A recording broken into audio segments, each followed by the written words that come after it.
నమస్కారం వార్తలకు స్వాగతం ముందుగా ముఖ్యాంశాలు తిరుపతి నగర అభివృద్ధి ధ్యేయంగా అందరూ కలిసికట్టుగా పనిచేద్దాము కార్పొరేటర్లు అధికారులకు పిలుపునిచ్చిన తిరుపతి ఎమ్మెల్యే ఆరణి శ్రీనివాసులు మొదటిసారి చిత్తూరులో అందుబాటులోకి ఏబీసీ కేంద్రం వీధి కుక్కల జనాభా నియంత్రణకు పటిష్ట చర్యలు చిత్తూరులో అనిమల్ బర్త్ కంట్రోల్ కేంద్రంను ప్రారంభించిన చిత్తూరు జిల్లా కలెక్టర్ సుమిత్ కుమార్ ఎమ్మెల్యే గురజాల జగన్మోహన్ శ్రీనివాస మంగాపురంలోని శ్రీ కళ్యాణ వెంకటేశ్వర స్వామి వారి బ్రహ్మోత్సవాలలో 3వ రోజైన గురువారం సింహ వాహనంపై యోగ నరసింహుడి అలంకరణలో శ్రీ కళ్యాణ వెంకటేశ్వర స్వామి. వార్తల్లోని వివరాలు. తిరుపతి నగర అభివృద్ధి ధ్యేయంగా అందరూ కలిసికట్టుగా పనిచేద్దామని ఎమ్మెల్యే ఆరణి శ్రీనివాసులు కార్పొరేటర్లు అధికారులకు పిలుపునిచ్చారు. తిరుపతి మున్సిపల్ కార్పొరేషన్ కౌన్సిల్ సమావేశం గురువారం ఎస్వి యూనివర్సిటీ సెనెట్ హాల్ నందు మేయర్ డాక్టర్ శిరీష అధ్యక్షతన కమిషనర్ మౌర్య అజెండాను ప్రవేశపెట్టారు. కౌన్సిల్ సమావేశానికి ప్రత్యేక ఆహ్వానితులుగా తిరుపతి ఎమ్మెల్యే ఆరణి శ్రీనివాసులు, ఎమ్మెల్సీ సిపాయి సుబ్రహ్మణ్యం హాజరయ్యారు. అంతకుముందు డిప్యూటీ మేయర్గా ఆర్సి మునికృష్ణ ప్రమాణ స్వీకారం చేశారు. కార్పొరేటర్లు ఆయన్ను అభినందించారు. డిప్యూటీ మేయర్ ముద్రా నారాయణ, కార్పొరేటర్లు, అధికారులు హాజరైన కౌన్సిల్ సమావేశంలో ముందు సెక్రటరీ రాధిక బడ్జెట్ను ప్రవేశపెట్టగా పలు అంశాలపై చర్చించి ఆమోదం తెలిపారు. అనంతరం మేయర్ శిరీషతో పాటు కొంతమంది కార్పొరేటర్లు సమావేశం నుండి బయట వెళ్లారు. 12 గంటలకు జరగాల్సిన అజెండా అంశాల సాధారణ సమావేశంకు మేయర్, కార్పొరేటర్లు రాలేదు. తదుపరి సమావేశం నిర్వహించేందుకు తగినంత కోరం సభ్యులు ఉన్నందున సీనియర్ సభ్యులైన డిప్యూటీ మేయర్ ముద్రా నారాయణ పేరును డిప్యూటీ మేయర్ మునికృష్ణ ప్రతిపాదించగా సభ్యులు ఆమోదం తెలిపారు. దీంతో ఆయనకు మేయర్ హోదా కల్పించడంతో కౌన్సిల్ అజెండాపై చర్చించి ఆమోదం తెలిపారు. ఈ సందర్భంగా ఎమ్మెల్యే మాట్లాడుతూ అభివృద్ధి, సంక్షేమం 2 కళ్లుగా తిరుపతిలో పనిచేస్తున్నామని అన్నారు. గత ప్రభుత్వంలో తీసుకున్న కొన్ని అనాలోచిత నిర్ణయాల వలన అభివృద్ధి జరగలేదని అన్నారు. ఇకనైనా అధికారులు, కార్పొరేటర్లు పార్టీలకు అతీతంగా సమన్వయంతో తిరుపతి అభివృద్ధికి కృషి చేయాలని అన్నారు. ఇటీవల కమిషనర్ మౌర్య స్కావెంజర్స్ కాలనీలో చేసిన అభివృద్ధి పనులు అందరినీ ఆకట్టుకున్నాయని అన్నారు. నగరంలో సుందరీకరణ పనులు బాగా చేస్తున్నారని, రోడ్లపై ఎక్కడా గుంతలు లేకుండా పూడ్చామని అన్నారు. సమిష్టిగా సమన్వయంతో పనులు చేయాలని పిలుపునిచ్చారు. కమిషనర్ మౌర్య మాట్లాడుతూ ప్రజాభివృద్ధి ధ్యేయంగా పనులు చేస్తున్నామని అన్నారు. నగరంలోని అన్ని వార్డుల్లో అభివృద్ధి పనులు జరిగేలా నిధులు కేటాయించడం జరిగిందని అన్నారు. అధికారులు చేసే అభివృద్ధి పనులకు కార్పొరేటర్లు సహకరించాలని అన్నారు. అభివృద్ధి పనులకు తాము ఎప్పుడూ బాసటగా నిలుస్తామని, వేగంగా పూర్తి చేసేందుకు అవకాశం ఉంటుందని అన్నారు.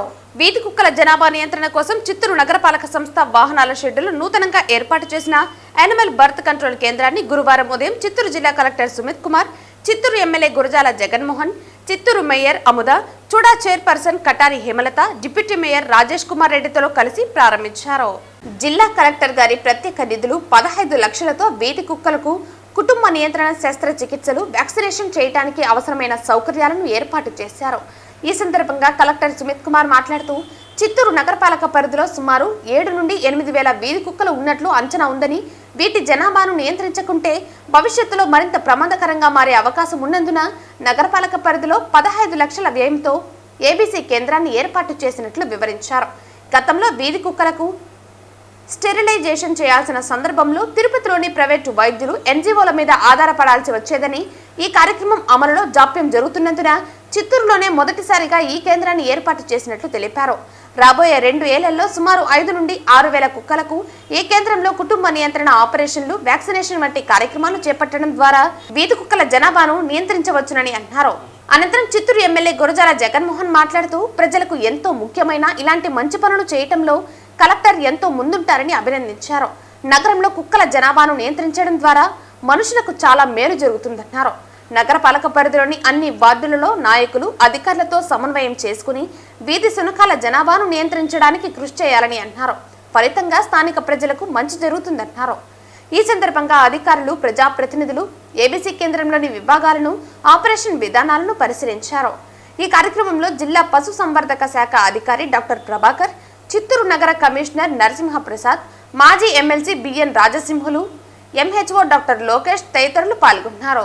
ముఖ్యంగా ఎమ్మెల్యే గారికి, మేయర్ గారికి, ఎక్స్ఎమ్మెల్సీ గారికి, చూడా చైర్మన్ గారికి, డిప్యూటీ మేయర్ గారికి ఉన్నతుల నుంచి హృదయపూర్వక నమస్కారాలు. ఈరోజు చిత్తూరు మున్సిపల్ కార్పొరేషన్లో animal birth control, especially dogs కోసం ఇనాగరేట్ చేస్తున్నాము. ఈ ఫెసిలిటీ 15 లక్షలతో తయారు చేయడం జరిగింది. ముఖ్యంగా చిత్తూరు మున్సిపల్ కార్పొరేషన్లో చూస్తే 7,000 నుంచి 8,000 డాగ్స్ ఉన్నాయి. ప్రతి వీధిలో డాగ్స్ ఉన్నాయి. బట్ అటువంటి బర్త్ కంట్రోల్ ప్రోగ్రామ్స్ జరగలేకపోతే పాపులేషన్ ఇంక్రీజ్ అవుతుంది. అండ్ డాగ్ మెనెన్స్ అంటే biting or injuries to public కూడా కొన్ని కేసెస్ వస్తున్నాయి.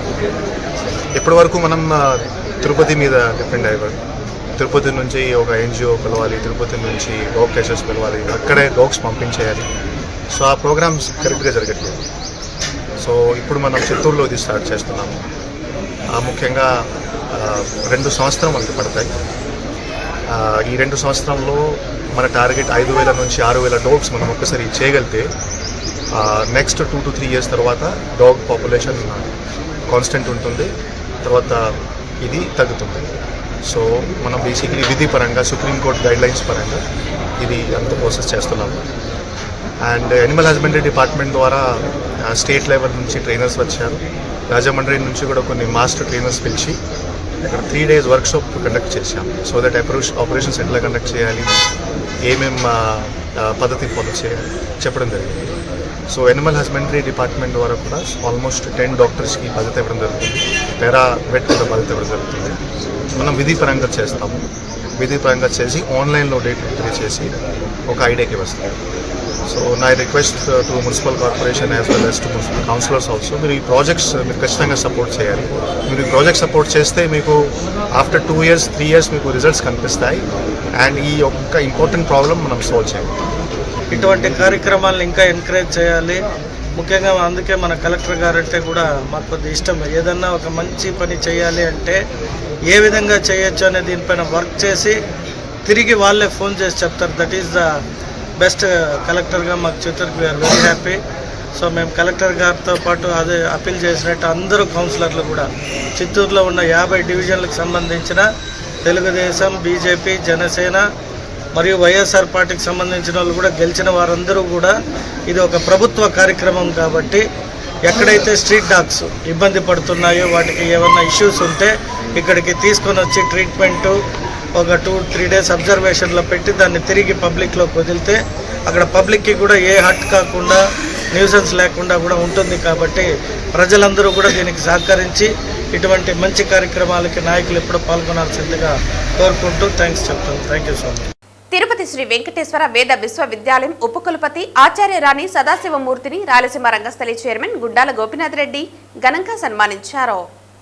కలియుగంలో భారత చరిత్రను తిరగరాయడానికి మొదటి 100 ముఖ్యమైన విషయాలు పుస్తకాన్ని రచించి భారతీయులలో చైతన్యాన్ని కలిగించిన తిరుపతి శ్రీ వెంకటేశ్వర వేద విశ్వవిద్యాలయం ఉపకులపతి ఆచార్య రాణి సదాశివమూర్తిని రాయలసీమ రంగస్థలి చైర్మన్ గుండాల గోపీనాథ్ రెడ్డి గురువారం ఉదయం మర్యాదపూర్వకంగా కలిసి సన్మానించారు.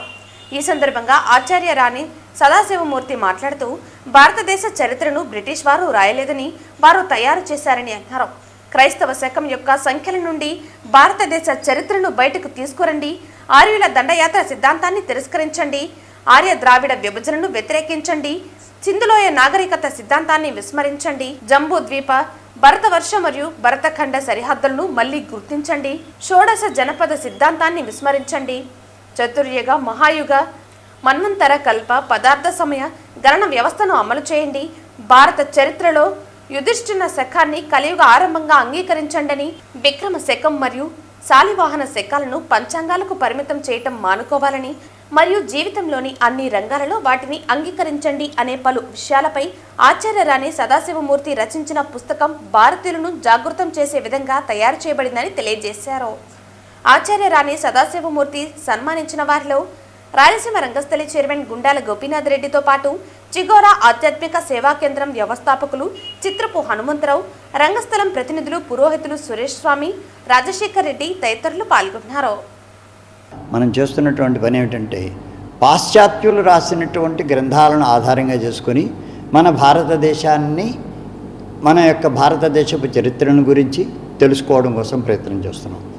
అందుకని మనకి గట్టిగా చెప్పాలంటే 200 సంవత్సరాల ప్రయత్నంతో ఈ భారతదేశ చరిత్రను బ్రిటిష్ వాళ్ళు రాయలేదు, తయారు చేశారు.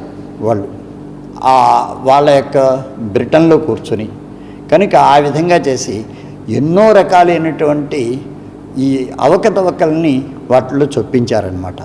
వాటిని అన్నింటినీ కూడా తొలగించి మళ్ళా మనం తిరిగి మన భారతదేశపు ఇతిహాసాన్ని, చరిత్రను రాసుకోవాల్సినటువంటి అవసరం ఈ రోజున ఉన్నది. దానికోసం అని చెప్పేసి ఈ జూలియన్ క్యాలెండర్ జూలియస్ సీజర్ ద్వారా ప్రవేశపెట్టబడినటువంటిది, అదేవిధంగా గ్రెగేరియన్ క్యాలెండర్ అనేటువంటివి, ఈ 2 క్యాలెండర్స్ని కూడా ఓం నమో వెంకటేశాయ. ఈరోజు తిరుపతి వేదిక యూనివర్సిటీలో భారతదేశ చరిత్ర, సనాతన చరిత్ర గురించి ఒక 100 అంశాలు ఎంచుకుని దాని మీద చక్కని విశ్లేషణతో పుస్తకం రాసినటువంటి ప్రొఫెసర్ డాక్టర్ రాణి సదాశివమూర్తి గారిని ఈ తిరుపతిలోని ప్రముఖులు, రాయలసీమ రంగస్థల కళాకారులు అందరూ చేరి కొండాల గోపీనాథ్ గారి ఆధ్వర్యంలో వారు మంచి రచన చేసి భావి తరాలకి ఈ భారతదేశ సనాతన చరిత్రను అందించినందుకు వారిని సదాశివమూర్తి వారిని సన్మానించడం జరిగింది. ఈరోజు అభినందిస్తూ వారు అదే కాకుండా తెలుగు మర్చిపోతున్న, తెలుగు తిథులు వార నక్షత్రాలు మర్చిపోతున్న వారికి జనవరి 1 కాకుండా తెలుగు నెలలు, తెలుగుతో మొదలుపెట్టినటువంటి క్యాలెండర్ కూడా రచించి మన ప్రజలందరికీ ఇస్తున్నారు. వారిని హృదయపూర్వకంగా అభినందిస్తూ ఈ తెలుగుని తెలుగింపజేయటం కోసం ఇలాంటి రచనలు మరిన్ని వారు సాగించాలని, ఇప్పటికీ ఎన్నో గేయ కథ రచనలు చేసినటువంటి వారికి మా హృదయపూర్వక ధన్యవాదాలు, అభినందనలు తెలియజేస్తున్నాం. 20 సూత్రాల కార్యక్రమాల అమలు చైర్మన్ లంకా దినకర్ గురువారం చిత్తూరు జిల్లా పర్యటనలో భాగంగా కేంద్ర ప్రభుత్వ పథకాలు, ప్రాజెక్టుల అమలు పురోగతి, మౌలిక సదుపాయాలకు సంబంధించిన అంశాలపై చిత్తూరు జిల్లా సచివాలయంలోని సమావేశ మందిరంలో సంబంధిత అధికారులతో సమీక్ష నిర్వహించారు. 20 సూత్రాల కార్యక్రమాల అమలు చైర్మన్ లంకా దినకర్ గురువారం చిత్తూరు జిల్లా పర్యటనలో భాగంగా జిల్లా కలెక్టర్ సుమిత్ కుమార్, చిత్తూరు శాసనసభ్యులు గురజాల జగన్మోహన్, నగర మేయర్ అమితతో కలిసి కేంద్ర ప్రభుత్వ పథకాలు, ప్రాజెక్టుల అమలు పురోగతి, మౌలిక సదుపాయాలకు సంబంధించిన అంశాలపై సంబంధిత అధికారులతో సమీక్ష జిల్లా సచివాలయంలోని సమావేశ మందిరంలో ప్రారంభమైంది. ఈ సమావేశంలో డిఆర్ఓ మోహన్ కుమార్, జిల్లా అధికారులు సిపిఓ సాంబశివారెడ్డి, డ్వామా పిడి రవికుమార్, ఆర్డబ్ల్యూఎస్ఎస్ఈలు చంద్రశేఖర్ రెడ్డి, విజయ్ కుమార్, వ్యవసాయ, ఉద్యానవన, పశుసంవర్ధక శాఖల అధికారులు మురళీకృష్ణ, మధుసూదన్ రెడ్డి, డాక్టర్ ప్రభాకర్ తదితర శాఖల అధికారులు పాల్గొన్నారు. ఈరోజు చిత్తూరు జిల్లా కేంద్ర ప్రాయోజిత పథకాలు, ప్రాజెక్టులు అమలు తీరు మీద సమీక్ష నిర్వహించడానికి ఇక్కడికి రావడం జరిగింది. ఈ యొక్క సమీక్షా కార్యక్రమానికి చిత్తూరు జిల్లా కలెక్టర్ సుమిత్ కుమార్ గారు సమన్వయం వహించడం జరిగింది. వారి సమన్వయంతో ఈ సమీక్ష కార్యక్రమాన్ని దిగ్విజయంగా పూర్తి చేయడం జరిగింది. సోదరులు చిత్తూరు శాసనసభ్యులు గురజాల జగన్ గారు, అలాగే పూతలపట్టు ఎమ్మెల్యే మురళీ గారు, చిత్తూరు మేయర్ అమదా గారు ఈ యొక్క సమీక్షా కార్యక్రమానికి హాజరు కావడం జరిగింది. ఈ సమీక్షలో వివిధ శాఖలకి సంబంధించినటువంటి అధికారులందరూ కూడా మేము ఏదైతే సమాచారాన్ని కోరామో ఆ సమాచారాన్ని ఇక్కడ ప్రజెంట్ చేయడం జరిగింది. అదేవిధంగా భవిష్యత్ కార్యాచరణ ఏ విధంగా ఉండాలనేటటువంటి అంశాలు కూడా ప్రతి పథకాన్ని కూడా చాలా లోతుగా సమీక్ష చేయడం జరిగింది. ముఖ్యంగా ఉపాధి హామీ పథకానికి సంబంధించిన మెటీరియల్ కంపోనెంట్ వినియోగం చాలా పగడ్బందీగా, జాగ్రత్తగా దాన్ని వినియోగించుకోవాలని, ఏ విధంగా నిధులు ల్యాబ్స్ కాకుండా చూసుకోవాలని సూచించడం జరిగింది. ఇప్పటికే 100% ఫలితాలు సాధించినట్టు అధికారులు మెటీరియల్ కంపోనెంట్ వినియోగంలో 100% ఫలితాలు సాధించినట్లు వారు తెలియజేయడం జరిగింది. అలాగే గత 5 సంవత్సరాలుగా కూడా ఏదైతే మెటీరియల్ కంపోనెంట్, లేబర్ కంపోనెంట్లో ఎటువంటి డీవియేషన్స్ జరిగినా కానీ వాటికి సంబంధించిన అంశాల్లో, అలాగే క్వాలిటీకి సంబంధించి, ఎగ్జిక్యూషన్కి సంబంధించిన అంశాల్లో కూడా ఏదైనా అంశాలుంటే వాటిని ఇన్వెస్టిగేషన్ చేసి ఆ అంశాలను కూడా మా దృష్టికి తేవాలని అధికారులని కోరడం జరిగింది. జల్ జీవన్ మిషన్ కి సంబంధించి ఏదైతే అస్పష్టంగా 2019-24 మధ్య అప్పుడు ఉన్నటువంటి ప్రభుత్వం సరైనటువంటి ప్రణాళిక లేకుండా కార్యాచరణ చేసిన క్రమంలో ఈరోజు 484 కోట్లతో ప్రారంభమైనటువంటి జల్ జీవన్ మిషన్ కార్యక్రమం మొత్తం కూడా ఇవాళ దీర్ఘకాలిక నీటి వనరుల లభ్యత మరియు మౌలిక సదుపాయాల కల్పనతో 100% ప్రతి ఒక్క గృహానికి కూడా గ్రామీణ ప్రాంతంలో దాదాపు 3,21,000 గృహాలు ఈ యొక్క చిత్తూరు జిల్లాలో గ్రామీణ ప్రాంతాల్లో ఉన్నాయి. ప్రతి ఇంటికి కూడా సురక్షిత తాగునీరు అందించాలంటే 7,659 కోట్ల రూపాయల వరకు వ్యయం అవుతా ఉంది. దానికి సంబంధించినటువంటి ప్రణాళికలు మొత్తం కూడా అధికారులు తయారు చేయడం జరిగింది. తిరుపతి జిల్లా చంద్రగిరి మండలంలోని శ్రీనివాస మంగాపురంలోని శ్రీ కళ్యాణ వెంకటేశ్వర స్వామివారి బ్రహ్మోత్సవాలలో 3వ రోజైన గురువారం ఉదయం 8 గంటలకు అనంత తేజోమూర్తి అయిన శ్రీనివాసుడు యోగ నరసింహుడి అలంకరణలో సింహ వాహనంపై భక్తులకు అభయమిచ్చారు. వాహనం ముందు వృషభాలు గజరాజులు నడుస్తూ ఉండగా భక్తజన బృందాలు చెక్క భజనలు కోలాటాలతో స్వామివారిని కీర్తిస్తూ ఉండగా మంగళ వాయిద్యాల నడుమ స్వామివారి వాహన సేవ కోలాహలంగా జరిగింది. భక్తులు అడుగడుగున కర్పూర హారతులు సమర్పించి స్వామివారిని దర్శించుకున్నారు. శ్రీ కళ్యాణ వెంకటేశ్వర స్వామివారు 3వ రోజు ఉదయం దుష్ట శిక్షణ శిష్ట రక్షణ కోసం సింహవాహనాన్ని అధిరోహించారు. సింహం పరాక్రమానికి, ధైర్యానికి, తేజస్సుకు, ఆధిపత్యానికి, మహాధ్వనికి సంకేతం. ఉదయం నిద్ర లేవగానే దర్శించే వస్తువుల్లో సింహ దర్శనం అతి ముఖ్యమైంది. సింహరూప దర్శనంతో పైన పేర్కొన్న శక్తులన్నీ చైతన్యవంతమవుతాయి. సోమరితనం నశించి పట్టుదలతో ప్రవర్తించి విజయస్ఫూర్తి సిద్ధిస్తుంది. అజ్ఞానంతో ప్రవర్తించే దుష్టులను హరించడంలో నేను నా వాహనమైన సింహము సమాన ప్రయత్నంలో ఉంటామని ఈ సింహ వాహనోత్సవం ద్వారా స్వామివారు నిరూపించారు. కాగా రాత్రి 7 నుంచి 8 గంటల వరకు ముత్తిపు పందిరి వాహనంపై స్వామివారు కటాక్షించారు. వాహన సేవలో ఆలయ ప్రత్యేక శ్రేణి డిప్యూటీ ఈవో వరలక్ష్మి, వైకానస ఆగమ సలహాదారులు మోహన రంగాచార్యులు, ఏఈఓ గోపీనాథ్, సూపరింటెండెంట్ రమేష్ తదితరులు పాల్గొన్నారు. సుముఖ కరుణే క్షణం సులభ నరసింహం. ప్రయాణికుల బ్యాగులలో నగలు దొంగలించే దొంగను అరెస్టు చేసి నిందితురాల నుండి సుమారు 12 లక్షల రూపాయల విలువైన 180 గ్రాముల బంగారు ఆభరణాలను తిరుపతి పోలీసులు స్వాధీనం చేసుకున్నారు. తిరుపతి జిల్లా ఎస్పీ హర్షవర్ధన్ రాజు ఆదేశాల మేరకు Tirupati CCS additional SP Nagabhushanam పర్యవేక్షణలో తిరుపతి సిసిఎస్ డిఎస్పీ శ్యామ్ సుందర్ మరియు ఇన్స్పెక్టర్లు చిన్నపెద్దయ్య, శివకుమార్ రెడ్డి, ప్రకాష్ కుమార్, ఎస్ఐ సుభాన్ నాయక్తో సిసిఎస్ సిబ్బంది బృందాలుగా ఏర్పడి పాత నేరస్తుల గురించి విచారించి వారి యొక్క కదలికలపైన నిఘా పెట్టడం జరిగింది. ఈ రోజు ఉదయం 10 గంటలకు తిరుపతి హరేరామ హరే కృష్ణ రోడ్డులో నేరస్తురాలిని అరెస్టు చేయడం జరిగింది.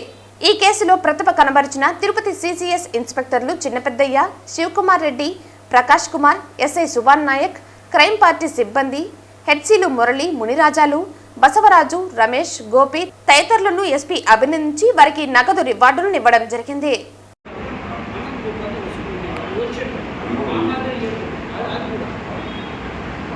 మిర్చి రైతులను ఆదుకోవాలని కేంద్ర మంత్రిని కలిసి చెప్పామని, రైతులను ఏ విధంగా ఆదుకోవాలో కేంద్ర మంత్రి దృష్టికి తెచ్చామని, మార్కెట్ ఇంటర్వెన్షన్ స్కీమ్ కింద 25% మాత్రమే ఇస్తారని, అది కూడా ఐసీఏఆర్ గైడ్లైన్స్ ప్రకారం ఏపీలోని కాస్ట్ ఆఫ్ కల్టివేషన్ తీసుకోకుండా ధర నిర్ణయిస్తారని, సాగు ఖర్చులను రియలిస్టిక్ గా లెక్కలు వేసి ధర నిర్ణయించాలని, అవన్నీ సరిచేయాలని కేంద్ర మంత్రిని కోరామని, ధరల స్థిరీకరణ కోసం ఏమి చేయాలో రాష్ట్ర ప్రభుత్వం తరపు నుండి కూడా ఆలోచిస్తామని రాష్ట్ర ముఖ్యమంత్రి నారా చంద్రబాబు నాయుడు పేర్కొన్నారు. అనూహ్యంగా ఈ సంవత్సరం వేరే దేశాల్లో డిమాండ్ తగ్గడం మన రైతులకు చాలా నష్టపోయే పరిస్థితి వచ్చింది. ఆ విషయమే మంత్రి గారికి చెప్పాను. ఎట్టి పరిస్థితుల్లో రైతులను ఆదుకునే బాధ్యత మన మీద ఉంది. రైతులను ఆదుకోవాల్సిన అవసరం ఉంది. ఏదైతే ఏ విధంగా ఆదుకోవాలనో వారికి అంతా కూడా సజెషన్స్ ఇచ్చాం. మామూలుగా అయితే ఎంఐఎస్ కింద మార్కెట్ ఇంటర్వెన్షన్ స్కీమ్ కింద 25% ఇంటర్వ్యూన్ అవుతారు. అది కూడా రేట్ ఎస్టాబ్లిష్ చేయడంలో ఐసీఏఆర్ ఏదైతే ఉందో ఆ వ్యవస్థ ఎస్టాబ్లిష్ చేశారు. వాళ్ళు కూడా ప్రాక్టికల్ రేట్ కాకుండా ఆంధ్రప్రదేశ్లో ఉండే కాస్ట్ ఆఫ్ కల్టివేషన్ తీసుకోకుండా వాళ్ళు ఒక రేట్ ఇచ్చే పరిస్థితికి వచ్చారు. అవన్నీ సరిచేయాలని చెప్పాను. రేపు ఒక మీటింగ్ పెట్టుకొని మళ్ళీ మాకు ఒక ఇన్ఫర్మేషన్ ఇస్తూ ఉంటున్నారు. రైతులను ఆదుకోవాలి. 25% సీలింగ్ తీసేసి అవసరమైతే వాళ్ళ యొక్క వ్యవస్థలో గ్రూప్ ఆఫ్ మినిస్టర్స్ ఉన్నారు, కమిటీ ఆఫ్ మినిస్టర్స్ ఉన్నారు. వాళ్ళు కూర్చొని నిర్ణయం చేసి రైతులకు మేలు చేయాల్సిన అవసరం ఉంది. రెండోది ఏదైతే 50% అంటే వాళ్ళు 50% ఇస్తే రాష్ట్రం 50% ఇవ్వాలనేది కూడా ఉంది. దాన్ని కూడా ఏం చేయాలని కూడా ఆలోచించమన్నాను. ఏదేమైనా రాష్ట్రంలో ఉండే రైతులకు న్యాయం చేయాల్సిన బాధ్యత ఉంది. అందులో కూడా ఇప్పటికే కొంత మార్కెట్కి వచ్చింది, కొంతమంది నష్టపోయారు, ఇంకా కొంత మార్కెట్లోకి వస్తూ ఉంది. దీనిపైన ఎక్స్పోర్ట్స్ ఎందుకు తగ్గాయి, ఎక్స్పోర్ట్స్ని ఏ విధంగా స్టెబిలైజ్ చేయగలుగుతాం, రేపు ఇక్కడుండే కామర్స్ డిపార్ట్మెంట్ని అదే మరి అగ్రికల్చర్ డిపార్ట్మెంట్ మినిస్ట్రీస్ అన్ని కూర్చొని మాట్లాడి ఈ యొక్క ఎక్స్పోర్ట్స్ను కూడా ఎట్లా ప్రమోట్ చేయాలని కూడా వర్కౌట్ చేస్తామని చెప్పి హామీ ఇచ్చారు.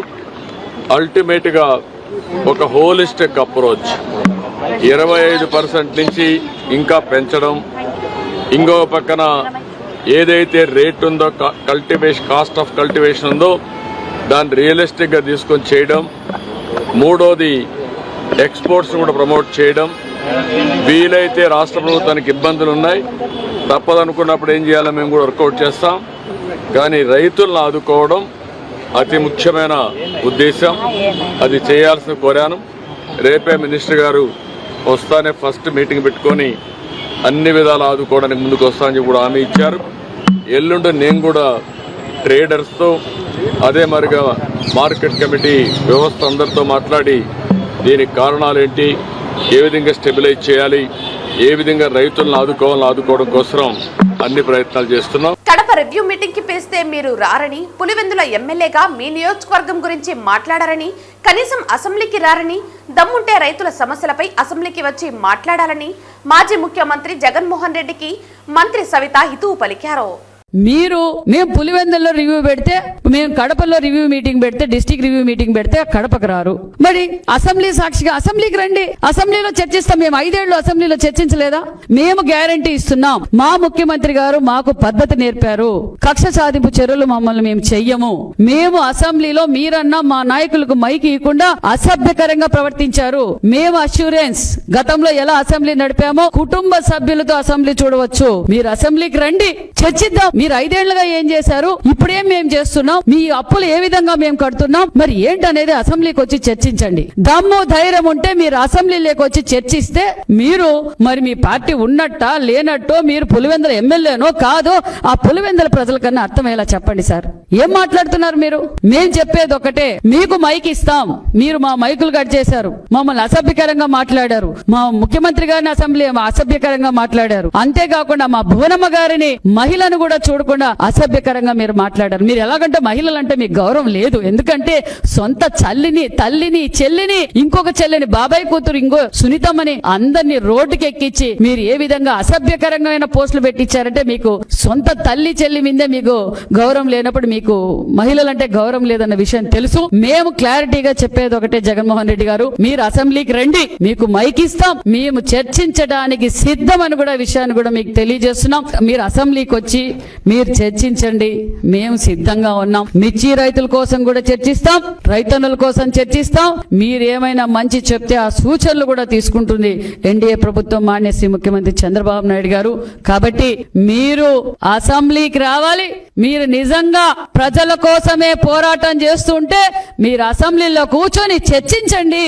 అప్పుడు మీరు పులివెందుల ఎమ్మెల్యేని ఒప్పుకుంటామనే విషయాన్ని కూడా మీకు తెలియజేస్తున్నాం. వార్తలు ముగించే ముందు ముఖ్యాంశాలు మరోసారి. తిరుపతి నగర అభివృద్ధి ధ్యేయంగా అందరూ కలిసికట్టుగా పనిచేద్దాము. కార్పొరేటర్లు, అధికారులకు పిలుపునిచ్చిన తిరుపతి ఎమ్మెల్యే ఆరణి శ్రీనివాసులు. మొదటిసారి చిత్తూరులో అందుబాటులోకి ఏబీసీ కేంద్రం. వీధి కుక్కల జనాభా నియంత్రణకు పటిష్ట చర్యలు. చిత్తూరులో అనిమల్ బర్త్ కంట్రోల్ కేంద్రంను ప్రారంభించిన చిత్తూరు జిల్లా కలెక్టర్ సుమిత్ కుమార్, ఎమ్మెల్యే గురజాల జగన్మోహన్. శ్రీనివాస మంగాపురంలోని శ్రీ కళ్యాణ వెంకటేశ్వర స్వామి వారి బ్రహ్మోత్సవాలలో 3వ రోజైన గురువారం సింహ వాహనంపై యోగ నరసింహుడి అలంకరణలో శ్రీ కళ్యాణ వెంకటేశ్వర స్వామి. ఈ వార్తలు ఇంతటితో సమాప్తం. తిరిగి వార్తల్లో మళ్ళీ కలుద్దాం. అంతవరకు సెలవు. నమస్కారం.